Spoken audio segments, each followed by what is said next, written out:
हमारी कहानी का हीरो है बंटी। बंटी एक बहुत ही होशियार 8 साल का लड़का है। वह हर परीक्षा में पूरे अंक लाता है और हमेशा क्लास में फर्स्ट आता है।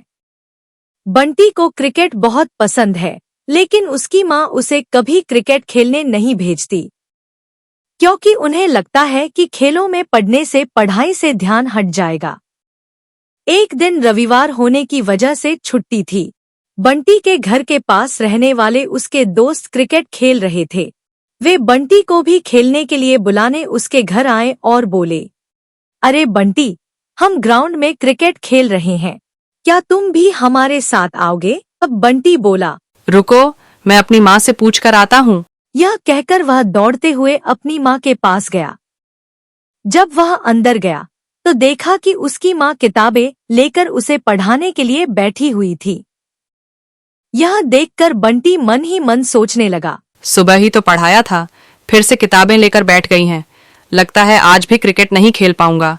फिर भी एक बार पूछ तो लूं, किस्मत अच्छी हुई तो भेज देंगी। यह सोचकर बंटी अपनी माँ से बोला, माँ, मैंने सुबह एग्जाम की तैयारी कर ली है।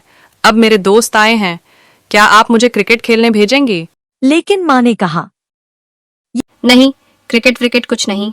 क्रिकेट खेलने से तुम जो पढ़े हो सब भूल जाओगे। घर में बैठकर पढ़ो, फिर खाना खाकर सो जाओ। यह सुनकर बंटी बहुत उदास हो गया। वह बाहर जाकर अपने दोस्तों से कहने लगा कि वह क्रिकेट खेलने नहीं आ सकता। बंटी का चेहरा देखकर उसके दोस्त पहले ही पूछ लेते हैं, क्या इस बार भी तुम नहीं आ रहे?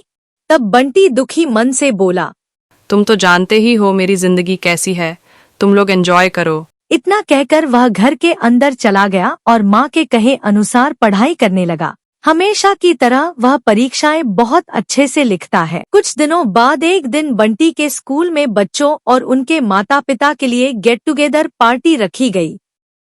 उस पार्टी में खेलने के लिए कई गेम्स थे और जीतने वालों को गिफ्ट्स भी दिए जा रहे थे। पार्टी में बंटी अपनी माँ के पास आकर पूछता है, माँ, क्या मैं क्रिकेट खेल सकता हूँ? इस बार माँ सोचती है कि उनका बेटा क्रिकेट में भी फर्स्ट आए, इसलिए उसे खेलने की अनुमति दे देती है। लेकिन बंटी को कभी भी फिजिकल एक्टिविटी की आदत नहीं थी और न ही वह धूप में ज्यादा देर रहने का आदी था, इसलिए वह ठीक से क्रिकेट नहीं खेल पाया और धूप में खड़ा न रह पाने की वजह से उसे चक्कर आ गए और वह गिर पड़ा। यह देखकर बंटी के माता पिता और बाकी बच्चों के माता पिता घबरा गए और तुरंत उसके पास दौड़े। पूरी कहानी देखने के लिए अम्मा कथा चेप्पू यूट्यूब चैनल को सब्सक्राइब करें।